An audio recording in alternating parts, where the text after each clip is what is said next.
Siguradong marami sa atin ang napapatanong ng ano nga ba ang tunay na itsura ni Jesus Christ. Dahil kung pagbabasihan ay ang pinakamalapit sa kanyang pagka-Diyos nung siya ay nagkatawang tao, walang iba kundi ang Biblia. Dahil kung iisa-isahin natin, ayon sa mga pintor noong unang panahon at ang mga creators sa ating makabagong panahon sa pagkakataong ito, ay bawat bansa at iba't ibang mga panahon ay nagbabago ang itsura ng ating Panginoong Hesukristo.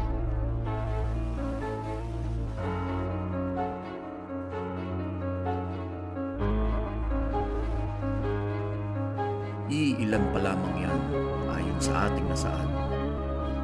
Ngunit sa dami ng iba't ibang bersyon